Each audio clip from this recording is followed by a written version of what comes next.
अस्सलामुअलैकुम। फरीदियन बॉटनिस्ट के फोरम से एडमन फरीदियन बॉटनिस्ट उस्मान रहीम एक बहुत इंटरेस्टिंग चीज़ लेके फिर आपकी खिदमत में हाजिर हुआ हूँ। दिखाना आपको यह है कि मशरूम मैच्योर कैसे होती है और स्पोर कब बनते हैं। सबसे पहली बात, ज़मीन पे जब ये लगी होती है, इससे ज़्यादा डिटेल में आपको अपने पिछली वीडियोस में दे चुका हूँ। अब आपको इस चीज़ का आंसर देने लगा हूँ कि मशरूम मैच्योर कैसे होती है। एक मशरूम का नॉर्मल, ये जो मशरूम है ना मैं आपको दिखा रहा हूँ, इसका लाइफ स्पान है 2 से 3 दिन। बस 2 से 3 दिन में ये ब्लैक होकर डिकम्पोज हो जाती है। जब ये मशरूम बिल्कुल नेसेंट कंडीशन में होती है, यंग होती है, तो ये इस तरह लगी होती है। इसके गिल्स जो होते हैं वो छुपे हुए होते हैं इसके स्टाइप के अंदर। ये इसका स्टाइप है, यानी स्टाइप और एनुलस मिले हुए हैं, ये देखें। ठीक, इसका सेकंड एडल्ट स्टेज बता रहा हूँ। ये देखें, स्टाइप और एनुलस अलग होना शुरू हो गए। एनुलस इधर आना शुरू हो गया है, ये जो परत सी नज़र आ रही है इसको एनुलस कहते हैं। और ये स्टाइप और इसके गिल्स जो हैं वो खुलना शुरू हो गए और गिल्स अब नज़र आ रहे हैं और स्टाइप से अलग होना शुरू हो गए हैं। Second stage.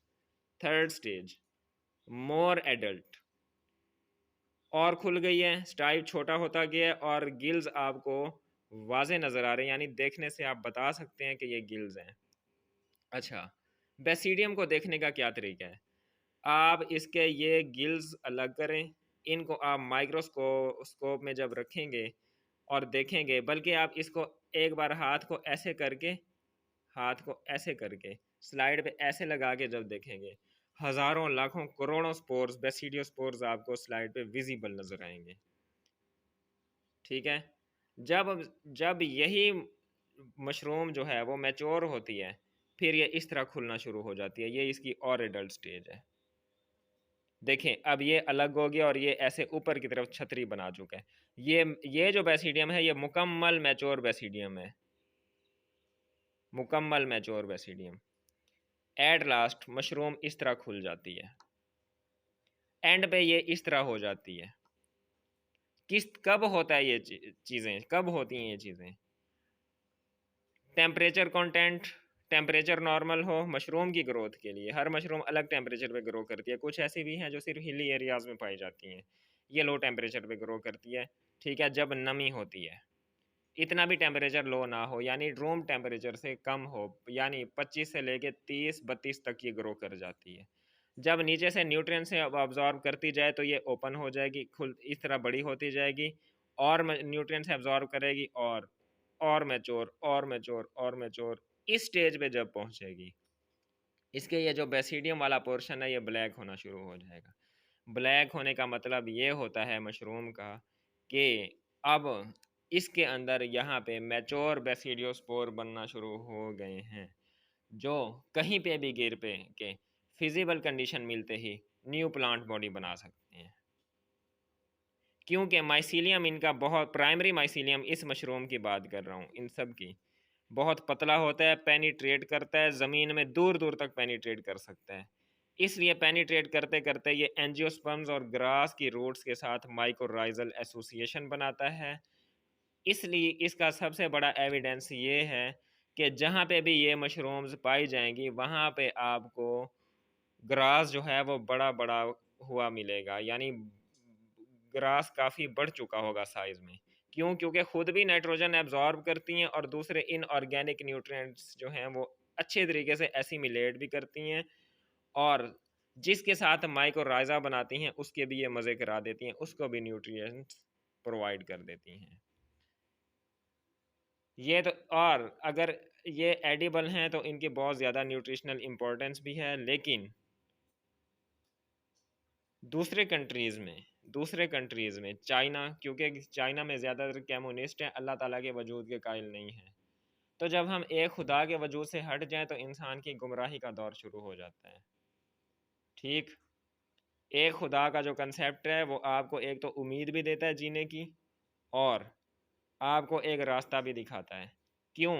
क्योंकि चाइना के अंदर खुदकुशी का रेट सबसे ज़्यादा है, सुसाइड करने का रेट बहुत ज़्यादा है। क्यों? क्योंकि किसी को पता ही नहीं होता कि मुसीबतें किसको बतानी है। अल्लाह ताला के वो वजूद के कायल नहीं है, इबादत का कोई कॉन्सेप्ट नहीं है, और एक मुसलमान को ये चीज़ें इस हद तक बचा लेती हैं कि सुम्मा नाउज़ुबिल्लाह, अगर ये चाइना में ग्रो कर रही होती और हम चाइनीज़ होते तो सुम्मा नाउज़ुबिल्लाह हम मशरूम की शायद इबादत कर रहे होते।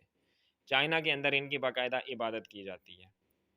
एक मशरूम की जो खुद 3 से 4 दिन के लिए पैदा हुई है, ठीक है, 3 से 4 दिन में खुद ब खुद डिकम्पोज़ हो जाती है। इंसान जब नासमझ हो जाता है वो उसकी इबादत करना शुरू कर देता है। मशरूम्स को मज़हबी हैसियत भी हासिल है, बाज़ रिलीजन्स में इसको मेडिसिनल इम्पोर्टेंस भी हासिल है, और हमारे इधर रहीम ख़ान में चोलिस्तान डेज़र्ट में इनका सालन बना के खाया जाता है और इनको बाकायदा वहाँ पे बेचा जाता है। These are mushrooms, members of Basidiomycotina hymenomycetes class. Okay, हमारे साथ रहें और इसी तरह अपने कंसेप्ट डेवलप करते रहें, और हमारे चैनल से हज़ारों लोगों का जिस तरह बॉटनी में इंटरेस्ट डेवलप हुआ है, इस तरह अपना भी इंटरेस्ट डेवलप करते रहें। फरीदियन बॉटनिस्ट के साथ अस्सलामु अलैकुम, उस्मान रहीम। अस्सलामु अलैकुम। फरीदियन बॉटनिस्ट के फोरम से एडमन फरीदियन बॉटनिस्ट उस्मान रहीम एक बहुत इंटरेस्टिंग चीज़ लेके फिर आपकी खिदमत में हाजिर हुआ हूँ। दिखाना आपको यह है कि मशरूम मैच्योर कैसे होती है और स्पोर कब बनते हैं। सबसे पहली बात, ज़मीन पे जब ये लगी होती है, इससे ज़्यादा डिटेल में आपको अपने पिछली वीडियोस में दे चुका हूँ। अब आपको इस चीज़ का आंसर देने लगा हूँ कि मशरूम मैच्योर कैसे होती है। एक मशरूम का नॉर्मल, ये जो मशरूम है ना मैं आपको दिखा रहा हूँ, इसका लाइफ स्पान है 2 से 3 दिन, बस 2 से 3 दिन में ये ब्लैक होकर डिकम्पोज हो जाती है। जब ये मशरूम बिल्कुल नेसेंट कंडीशन में होती है, यंग होती है, तो ये इस तरह लगी होती है। इसके गिल्स जो होते हैं वो छुपे हुए होते हैं इसके स्टाइप के अंदर। ये इसका स्टाइप है, यानी स्टाइप और एनुलस मिले हुए हैं, ये देखें। ठीक, इसका सेकंड एडल्ट स्टेज बता रहा हूँ। ये देखें, स्टाइप और एनुलस अलग होना शुरू हो गए। एनुलस इधर आना शुरू हो गया है, ये जो परत सी नज़र आ रही है इसको एनुलस कहते हैं, और ये स्टाइप और इसके गिल्स जो हैं वो खुलना शुरू हो गए और गिल्स अब नज़र आ रहे हैं और स्टाइप से अलग होना शुरू हो गए हैं। Second stage. थर्ड स्टेज, मोर एडल्ट, और खुल गई है, स्टाइप छोटा होता गया है और गिल्स आपको वाजे नज़र आ रहे हैं, यानी देखने से आप बता सकते हैं कि ये गिल्स हैं। अच्छा, बेसिडियम को देखने का क्या तरीका है? आप इसके ये गिल्स अलग करें, इनको आप माइक्रोस्कोप में जब रखेंगे और देखेंगे, बल्कि आप इसको एक बार हाथ को ऐसे करके स्लाइड पे ऐसे लगा के जब देखेंगे, हज़ारों लाखों करोड़ों स्पोर्स, बेसिडियोस्पोर्स आपको स्लाइड पे विजिबल नज़र आएंगे। ठीक है, जब जब यही मशरूम जो है वो मैच्योर होती है, फिर ये इस तरह खुलना शुरू हो जाती है। ये इसकी और एडल्ट स्टेज है। देखें, अब ये अलग हो गया और ये ऐसे ऊपर की तरफ छतरी बना चुका है। ये जो बेसिडियम है ये मुकम्मल मैच्योर बेसिडियम है, मुकम्मल mature basidium. At last mushroom इस तरह खुल जाती है, एंड पे ये इस तरह हो जाती है। कब होता है ये चीज़ें, कब होती हैं ये चीज़ें? टेम्परेचर कंटेंट, टेम्परेचर नॉर्मल हो मशरूम की ग्रोथ के लिए। हर मशरूम अलग टेम्परेचर पे ग्रो करती है। कुछ ऐसी भी हैं जो सिर्फ हिली एरियाज़ में पाई जाती हैं, ये लो टेम्परेचर पे ग्रो करती है। ठीक है, जब नमी होती है, इतना भी टेम्परेचर लो ना हो, यानी रूम टेम्परेचर से कम हो, यानी 25 से लेके 30-32 तक ये ग्रो कर जाती है। जब नीचे से न्यूट्रिएंट से अब्जॉर्ब करती जाए तो ये ओपन हो जाएगी, खुल इस तरह बड़ी होती जाएगी, और न्यूट्रिएंट से अब्जॉर्ब करेगी, और मैच्योर और मैच्योर और मैच्योर, इस स्टेज पे जब पहुंचेगी, इसके ये जो बेसिडियम वाला पोर्शन है ये ब्लैक होना शुरू हो जाएगा।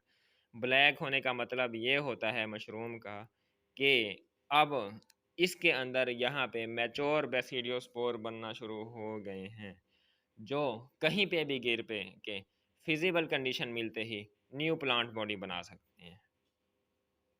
क्योंकि माइसीलियम इनका बहुत, प्राइमरी माइसीलियम इस मशरूम की बात कर रहा हूँ, इन सब की बहुत पतला होता है, पेनिट्रेट करता है ज़मीन में, दूर दूर तक पेनिट्रेट कर सकता है। इसलिए पेनिट्रेट करते करते ये एंजियोस्पर्म्स और ग्रास की रूट्स के साथ माइकोराइजल एसोसिएशन बनाता है। इसलिए इसका सबसे बड़ा एविडेंस ये है कि जहाँ पे भी ये मशरूम्स पाई जाएंगी वहाँ पे आपको ग्रास जो है वो बड़ा बड़ा हुआ मिलेगा, यानी ग्रास काफ़ी बढ़ चुका होगा साइज़ में। क्यों? क्योंकि खुद भी नाइट्रोजन एब्जॉर्ब करती हैं और दूसरे इनऑर्गेनिक न्यूट्रिएंट्स जो हैं वो अच्छे तरीके से एसिमिलेट भी करती हैं, और जिसके साथ माइकोराइज़ा बनाती हैं उसके भी ये मज़े करा देती हैं, उसको भी न्यूट्रिएंट्स प्रोवाइड कर देती हैं। ये तो, और अगर ये एडिबल हैं तो इनकी बहुत ज़्यादा न्यूट्रिशनल इम्पोर्टेंस भी है, लेकिन दूसरे कंट्रीज़ में चाइना, क्योंकि चाइना में ज़्यादातर कम्युनिस्ट हैं, अल्लाह ताला के वजूद के कायल नहीं हैं। तो जब हम एक खुदा के वजूद से हट जाएं तो इंसान की गुमराही का दौर शुरू हो जाता है। ठीक, एक खुदा का जो कंसेप्ट है वो आपको एक तो उम्मीद भी देता है जीने की, और आपको एक रास्ता भी दिखाता है। क्यों? क्योंकि चाइना के अंदर खुदकुशी का रेट सबसे ज़्यादा है, सुसाइड करने का रेट बहुत ज़्यादा है। क्यों? क्योंकि किसी को पता ही नहीं होता कि मुसीबतें किसको बतानी है। अल्लाह ताला के वो वजूद के कायल नहीं है, इबादत का कोई कंसेप्ट नहीं है, और एक मुसलमान को ये चीज़ें इस हद तक बचा लेती हैं कि सुम्मा नाउज़ुबिल्लाह, अगर ये चाइना में ग्रो कर रही होती और हम चाइनीज़ होते तो सुम्मा नाउज़ुबिल्लाह हम मशरूम की शायद इबादत कर रहे होते। चाइना के अंदर इनकी बाकायदा इबादत की जाती है, एक मशरूम की, जो खुद 3 से 4 दिन के लिए पैदा हुई है। ठीक है, 3 से 4 दिन में खुद ब खुद डिकम्पोज़ हो जाती है। इंसान जब नासमझ हो जाता है वो उसकी इबादत करना शुरू कर देता है। मशरूम्स को मज़हबी हैसियत भी हासिल है बाद रिलीजन्स में, इसको मेडिसिनल इम्पोर्टेंस भी हासिल है, और हमारे इधर रहीम यार ख़ान में चोलिस्तान डेज़र्ट में इनका सालन बना के खाया जाता है और इनको बाकायदा वहाँ पे बेचा जाता है। These are mushrooms, members of Basidiomycotina hymenomycetes class. Okay, हमारे साथ रहें और इसी तरह अपने कंसेप्ट्स डेवलप करते रहें, और हमारे चैनल से हज़ारों लोगों का जिस तरह बॉटनी में इंटरेस्ट डेवलप हुआ है, इस तरह अपना भी इंटरेस्ट डेवलप करते रहें। फरीदीन बॉटनिस्ट के साथ अस्सलामु अलैकुम, उस्मान रहीम।